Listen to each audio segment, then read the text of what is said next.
Another day. I wonder what's going on in the world of video games. Let's check out the latest headlines. Oh, people are screaming at the head of PlayStation because they shut down Bluepoint and they keep insisting on live service games. You know, that's just what happens. What's important is that there's competition.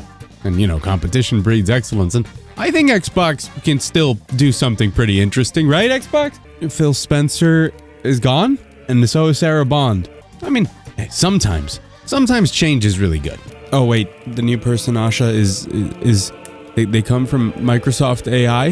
They were an AI executive? And she's never worked in games in her life. Okay, well, strange choice. But, you know, maybe she's a passionate gamer. Oh, she answered everybody on Twitter using AI. At this point, we're not even sure if she's real. She might actually just be AI. Okay, well, at least, you know, there's still stuff like Nintendo, right?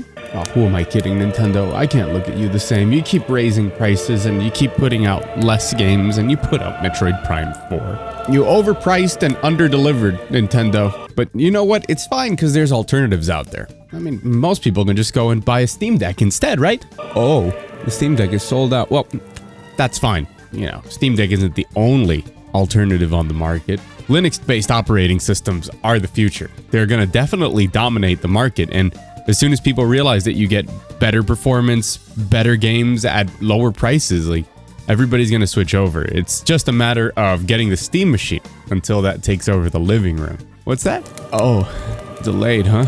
Well, at least we can look forward to, like, new consoles still, right? Those will be coming. No, they're not coming, huh? Okay, kind of sucks that we don't have anything.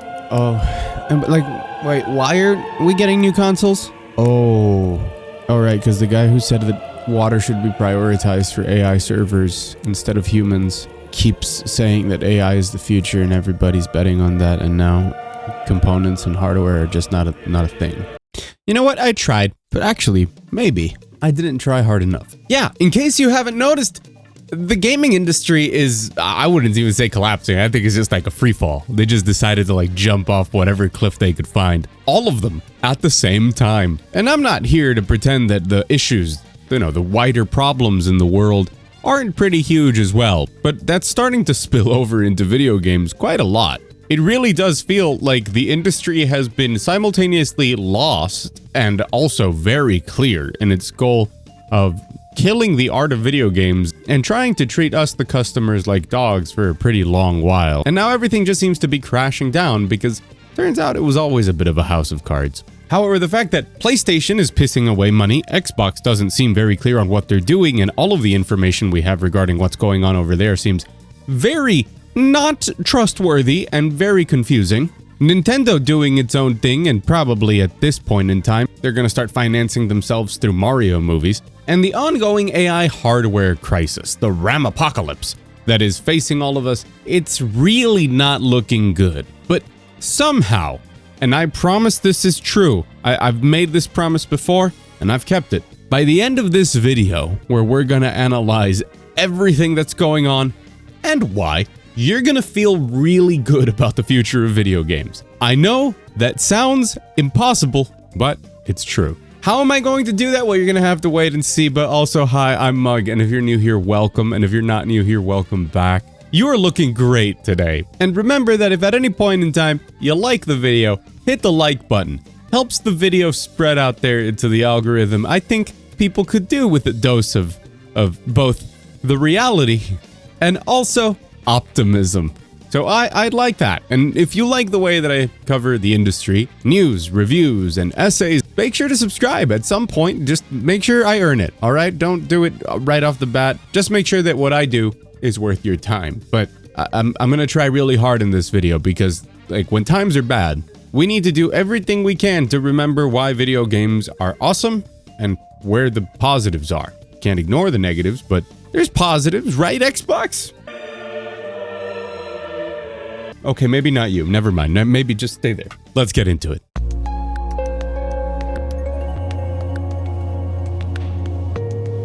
And now, while we're gonna cover pretty much everything that's been going on in this video, and while I do so, I'm also going to be showing you tons of games, a lot of indie games, as B-roll, because, you know, why show you something boring when I can just show you something cool? I think the best place to start is Xbox.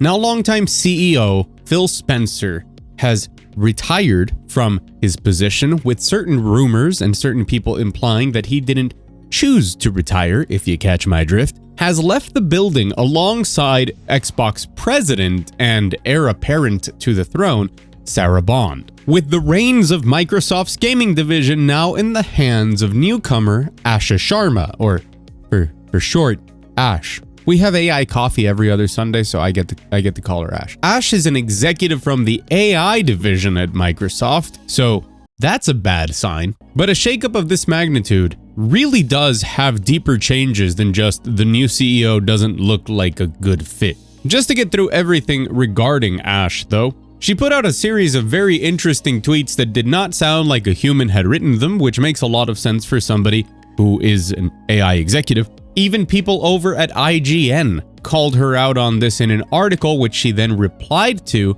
and she came clean to say that her 1-month-old gamer tag with way too many hours on it was actually a family account, as she was exploring the world that she was getting into, which definitely contradicts some of her claims that she's been gaming for a long time. Are her claims about her gamer tag or her replies on Twitter real? We don't know, and we never will. Even if she says that it's real, we don't know if it is AI or if it's handlers of her account or people playing on her gamer tag. God knows that back in the day, Phil Spencer has been accused tons of times of not actually playing games and having people play on his gamer tag. So at the end of the day, this isn't a battle over the truth, it's a battle over public perception. And the public perception of Ash is not good. Honestly, almost as bad as the stuff now swirling around former CEO Phil Spencer and Sarah Bond, including a now pretty denounced hit piece by Tom Warren over at The Verge, a person who's been covering Microsoft for many years, a person that has proven time and time again to have insider sources within Microsoft and within Xbox, kind of like Jez Corden, but for tech, but you get what I mean. And Tom put out what could be described as a hit piece on Sarah Bond, saying that everybody within Xbox hated her and that they are now so happy that she is gone because she ran that thing like it was rank and file. You either fell in line with her vision or you didn't participate. She was the one running Xbox into the ground, even to the point of claiming that it was her decision to make certain changes, stuff like Xbox Play Anywhere, that predate her even being at Xbox. But again, comes off as just a hit piece trying to also make it come off like everybody is so happy that Ash is there and this is definitely the saving grace for Xbox. While at the same time, we have former Xbox founders saying that they believe that this is the move that Microsoft makes to put Xbox into basically palliative care, or, to guide the big black and green box, which I guess isn't black and green anymore, but to guide it into the gentle night. Again, these sorts of shakeups are major, and I wasn't really against a lot of the direction that Xbox had been taking recently. I understand that people complain about the lack of exclusivity, or maybe rather say, lack of competing in the market. And while their output of games is nowhere near as stellar as something like PlayStation's former pedigree, we'll get to them soon, or Nintendo's former pedigree, we'll get to them soon, they have been putting out games, which is way more than many other companies have done. And their slate for this year is exciting, and it might just be the last exciting slate we get. This might be the final projects of actual Xbox franchises that are made to be number one. And that is a very sad thought that is also very much backed up by the fact that Xbox just isn't very profitable. The existence of Xbox for Microsoft doesn't matter. It's kind of a bit of a black hole that they've been trying to turn into more of a profit maker, and it's not exactly hidden knowledge that Satya Nadella, the CEO of Microsoft, which is all in on the future of AI, doesn't really like Xbox that much. Why would you care about Xbox when it doesn't matter how much effort you put into this thing that requires, careful approaches to customers, dealing with their wants and needs, making them feel respected, and that you treat the legacy of franchises that people hold near and dear to their heart with the respect they deserve, just so you can not make money? when instead, over there you have Azure. Azure's making money hand over fist because you don't need to deal with people. It's basically just bots talking to each other as you do business-to-business relationships and sell massive services and infrastructure to companies. So why have the whole headache-inducing gaming thing? This is also one of the reasons that we never get to see Xbox underperform in some of the more traditional ways. A lot of companies, when they fail, you get to see their stock value plummet. You get to see actual repercussions in the market, and you get to see shareholders be more aware and more active in their complaints. Companies like Ubisoft and their results come to mind. But Xbox is nestled within Microsoft, and Microsoft is doing fine. So it's never that apparent until they just release reports or talk about Xbox's performance. All of this to say that I feel like everything is up in the air for them. And while it's very nice to imagine a future where Xbox just decides that they're going to find a strategy, and they somehow do, to go back into the console race to actually offer hardware and software that people really want, because that competition would be healthy for everybody involved, or that they will keep Xbox alive even if it is as a completely third-party thing that doesn't actually make consoles, but, at least we get good games, or maybe it'll just all be gone. Maybe they'll sell it all for parts at this point. And while it could go anyway, I think it's a pretty safe bet that it's not going to go in the best way for the customer. Speaking of why Xbox is so important, and speaking of companies that get to hide their terrible results nestled within bigger accounting, PlayStation.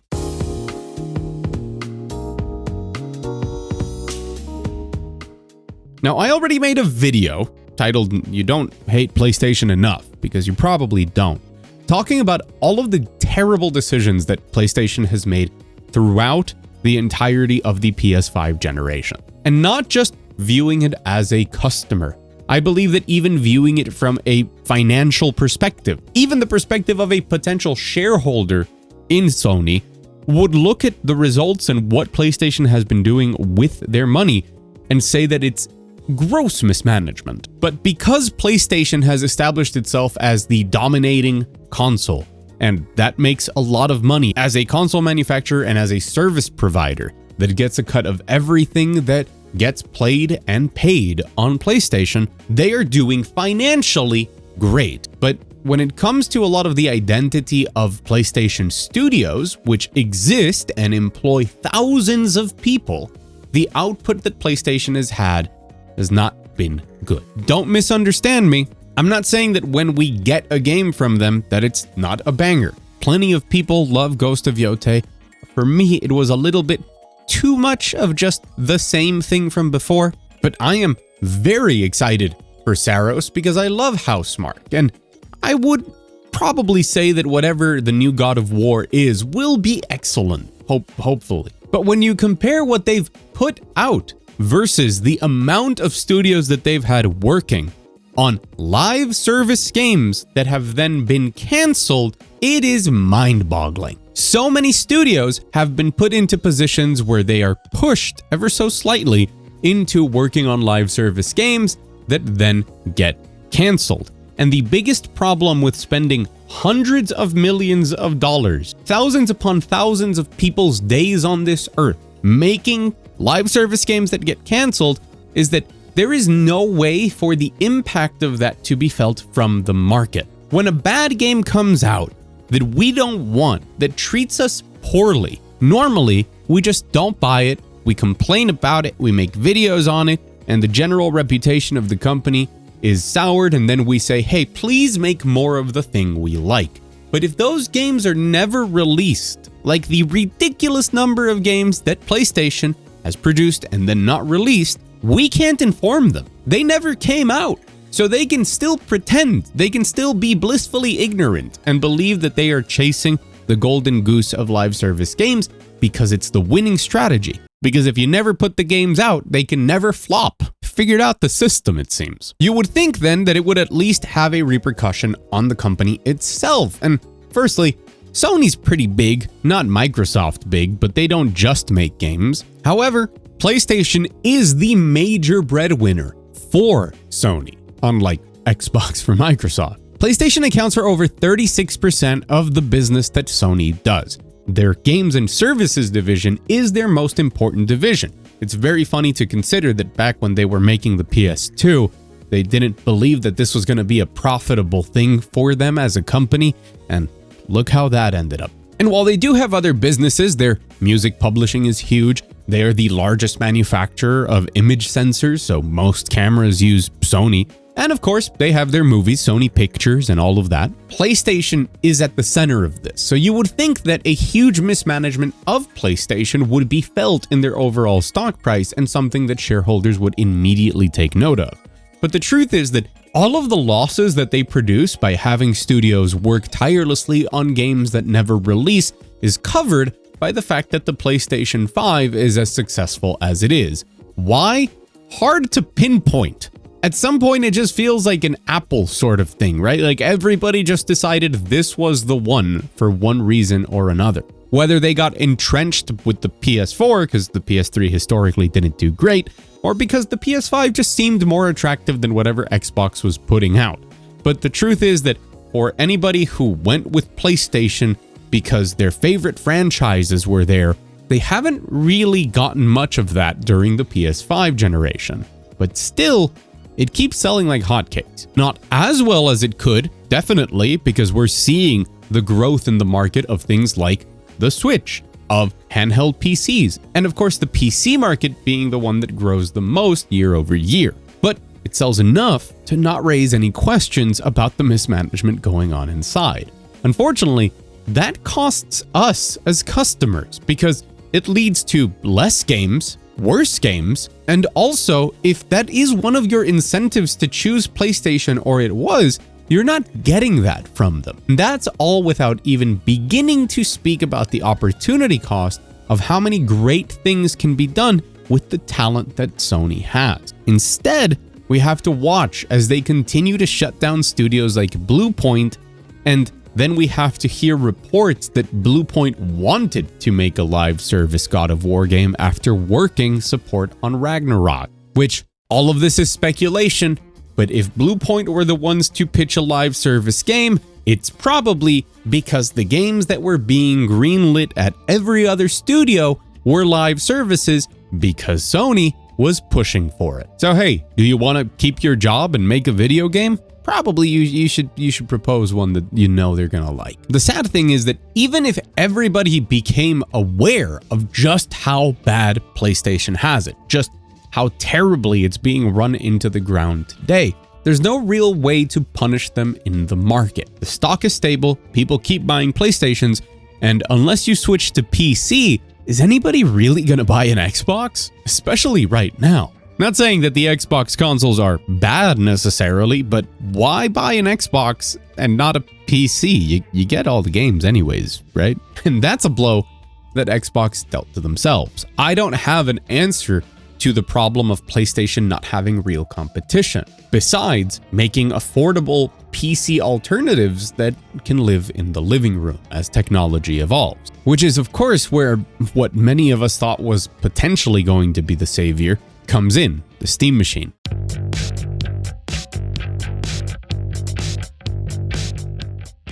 When the Steam machine was announced and Valve said that they weren't looking to take a loss on selling the hardware, a lot of speculation already trended towards it being fairly pricey, potentially out of price to directly compete with something like the PlayStation 5. Other people also, in my opinion fairly well, surmised that it would probably also be more bang for your buck than buying the parts separately just because of the efficiency of the new Steam OS. Which again, not exclusive to the Steam machine, it's a PC, but still, fairly interesting product. That Steam machine has now been delayed because of course, there are no components, and offering competitive pricing in the market when there is literally no memory to be bought is kind of difficult. The RAMAPOCALYPSE, brought to us by artificial intelligence, and the obsession that so many different companies have with it being the future, and by the way, it's unquestionable.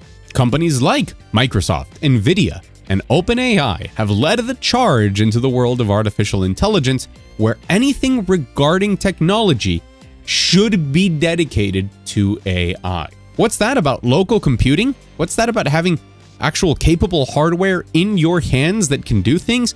Nah, bro. You don't even get to choose that anymore. We're taking all of that.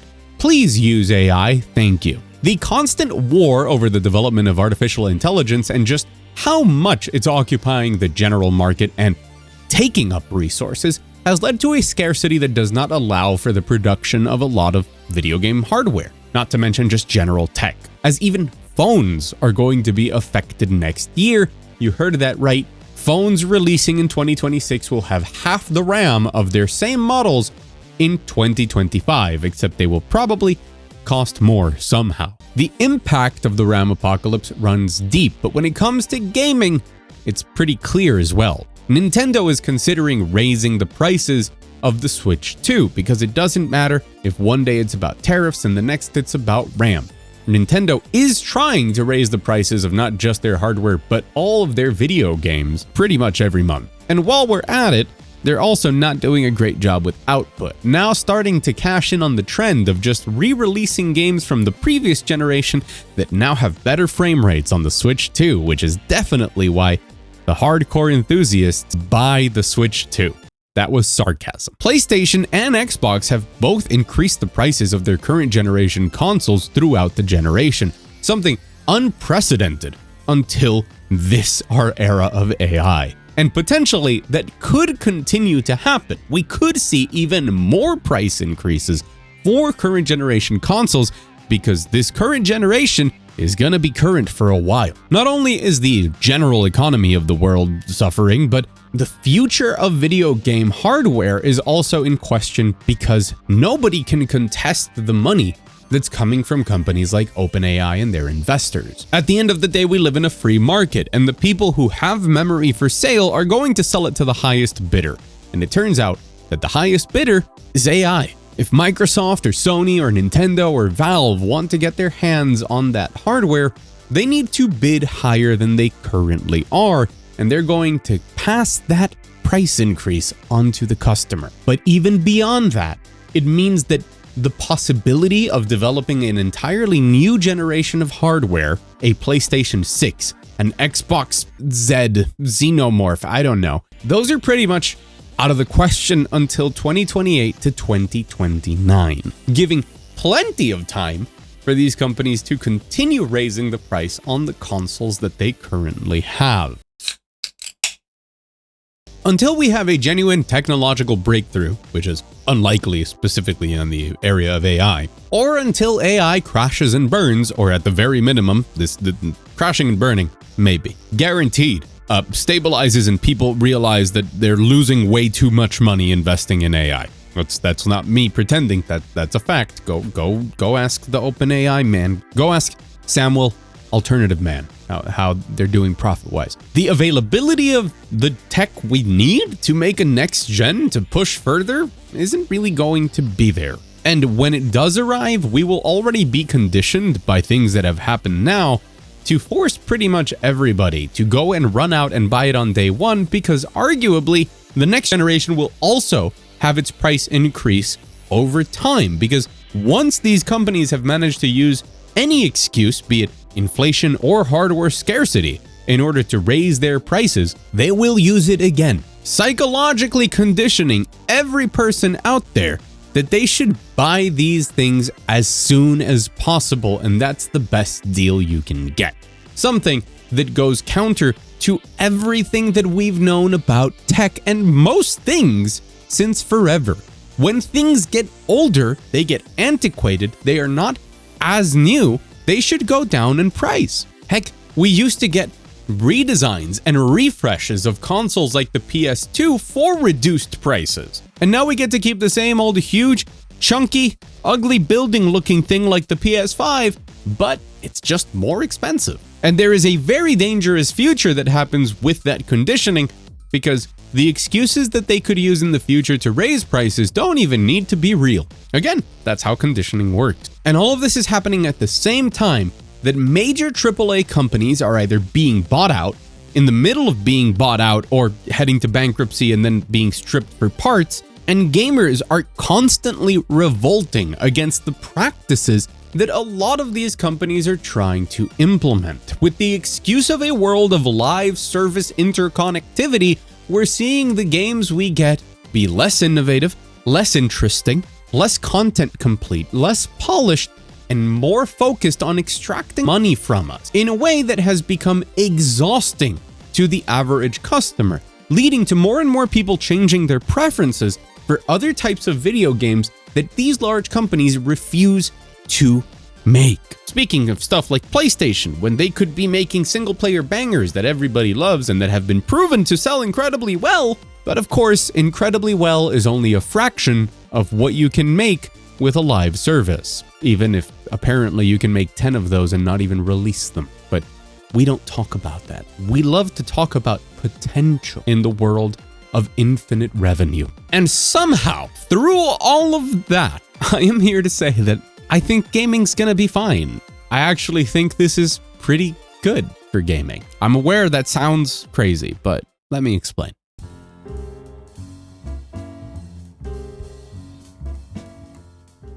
There is a lot that goes on in the world of video games, and I am somehow or some way considered to be a video game analyst. Some people even claim that I'm an expert, which I refuse. I refuse to stop calling me a journalist. I have integrity. And while we often see things cited that matter, stuff like the average age of gamers changing, the average tastes of gamers changing, we very rarely talk about the larger ramifications of those things. In a brilliant recently published article by Matthew Ball, linked in the description, he highlights just how big gaming is and how blissfully unaware we tend to be. I think the way that staggers most people is when I tell you that Roblox had the same quarterly engagement numbers as Steam, PlayStation, and Fortnite combined. That's right. Steam is a fraction of what Roblox is when it comes to engagement. Gamers' participation, how much people actively spend both time and money on video games in the Western world,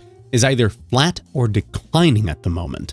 Instead, we're seeing tremendous growth outside of the West. Asia is on a new rampage, and a lot of that has to do with stuff like mobile gaming and the introduction of China into the market of AAA games. Gaming now encompasses a gacha developer making the latest horse girl game, a couple of kids making over $100,000 a month on their Roblox game, and Playground Games making Fable. They don't look the same. They don't feel like they should be participating in the same market, but technically they are. To me, this is a much more elegant way of describing the attention economy. Your attention, whether you're watching this video or listening to it, that is what people are preying on. Which is why I always remind you that I appreciate it so much that you watch. Because your time and your attention is the most valuable commodity in the world, and you're giving it to me. And that's, beyond words. But that means in many ways that video games are now competing with everything in a way that we really didn't used to consider. Because there's video games of all sorts. Online gambling, whether that be sports betting or the poly markets of the world, are an active competitor to a lot of video games. We're slowly starting to reach a maturity level within the industry of interactive stuff that we do, where the way that we consider different things and how they compete has to change. A world where we value IPs and the potential to turn them into major streaming TV shows more than if they're actually good video games. Because there's a world in which video games are designed to be wonderful experiences that make you feel something, that make you invested, that make you happy, that engage you in some way. And then there are video games that are designed to capture your attention and retain it for long enough to take money out of your wallet, or alternatively, show you scummy advertisement. And now you must be thinking, wait, didn't you just say you were gonna say why all of this is good for games? You're just saying even worse stuff. But no, I'm not. Because that first type of games, the ones that actually care about you, what the industry has so sadly dubbed premium experiences, are growing to be more popular than ever. And that does have to do with the fact that a lot of the largest companies in the world, console manufacturers, platform holders, are failing. And it also has to do with the potential of not getting new consoles for a while. More and more within our niche, within what we as gamers consider ourselves, more of the games we love are being made every day, be that sometimes by indie studios, sometimes by companies finally realizing that, maybe RTS games shouldn't have disappeared. Maybe we should have modernized them and just made them cooler. Whatever your specific thing that you really want to be made, there's a higher chance than ever before that it's being made or has already been made, or that if you wanted to, you could probably go and make it. I think that's probably been highlighted and proven with just how many different unique video games I've shown you that are all just from this week's Next Fest. A lot of those things are now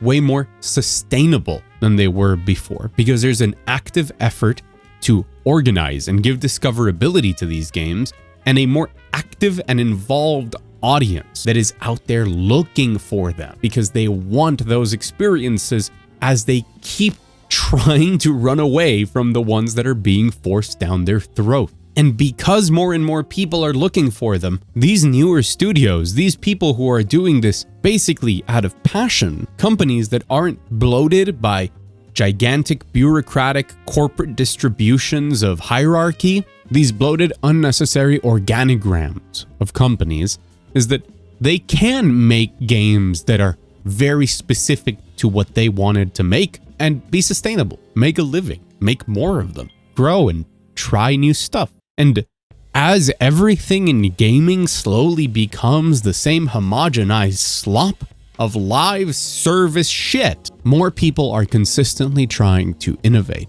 to steer as far away from that as possible. And eventually, the larger companies will have to as well. If new consoles aren't coming out for another 3 years, both the platform holders and anybody making video games that are AAA will have to go back to doing the things they used to. I don't know if you guys remember this, but games that came out at launch with the PlayStation 2 versus games that came out at the tail end of that console's life look like they have a generational gap between them. However, today we still can't get Unreal Engine 5 to not stutter. The constant pursuit of more and bigger tech, of shinier graphics, of raw power, has led to not just the downfall of optimization, file sizes, minimum requirements, and just how games run on set hardware like consoles. It's not just that those have gone out the window, it's that innovation has as well. We've stopped playing for advantages and we've just been playing for the same ball. But once the playing field becomes more even and has to cater to customers that are more picky than ever,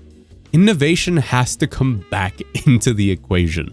And these companies have to start actually making games that either people are telling them they want, or thinking really hard about making games that none of us knew we wanted. Limitation breeds creativity, and in the case of video games, it also should breed optimization. But there are so many things within the world of video games that have been completely ignored in favor of new technologies, be that the shiniest new chips that produce the shiniest new graphics, or an over-reliance on online systems, be they live services or worlds that are alive, or hubs of gaming that are trying to compete with stuff like Roblox's structure, that we have completely forgotten how things work when we go back to basics because everything has been turned into the wheel of greed. No longer is it just sustainable to make an original game that makes its money back and finances your next one, and that's what's going to have to come back as the customer demands better from their 10-year console generation. The disappearance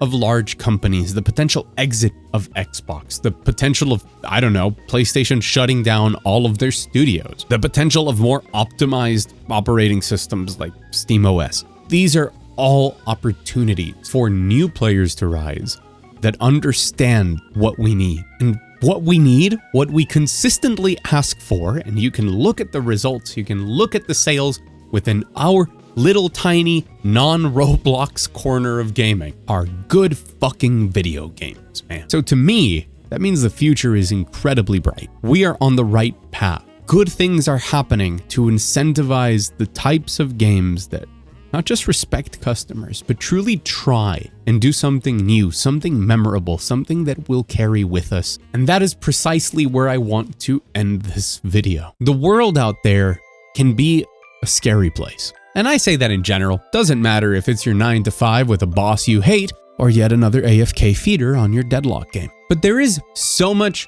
pessimism, so much sadness in the world today. It's hard sometimes to turn on the news. What's even sadder is that we often turn to our hobbies, to our little corners of the world, only to see more bad news. We go from economic collapses to technology collapses, and somehow we're back into what used to be our safe corner, our hobby, our love of video games being affected by everything. And the only headlines that we can see are how companies treat us worse, or how companies disappear, or how the things we love disappear. But that is just not true. Those are the headlines. But under the constantly moving sands of the industry, there is constant beauty. Sometimes you just have to put in the extra effort of unearthing it. And sometimes we get so caught up in coming home tired from our jobs, exhausted mentally from what's going on, and we just turn on the YouTube video or the Twitter feed or the short form content or whatever it may be, and just consume information about the things we love instead of participating. So I want to ask you for something today. Take some time for yourself if you can, and go load up your favorite video game. Go try out whatever you might have thought looked cool from all of these indies from Next Fest that I've shown you throughout the video. Go and finally play that one game that your friend has been bugging you about for 3 years that you keep looking at in your library and keep saying, no, not today, I'm too tired. Put down, if you can, whatever is occupying your brain space, whatever's taking up your energy, and open up a really damn good video game and let yourself get lost in one again. Because the reason that we care, the reason that we talk about it, the reason that I put effort into my videos is because the feeling of playing a really damn good video game, nothing else really compares to that. And I think we shouldn't forget that. And we should continue to champion everybody who chases it. There's tons of them. There will always continue to be. And we're only on the best possible track to finally get people to understand that innovation, that passion, that's what's going to drive those experiences that we care about. So go play a great video game. You deserve it. I've been Mug. Thank you for watching. If you enjoyed this video, hit the like button, whatever. YouTubers, they're all the same.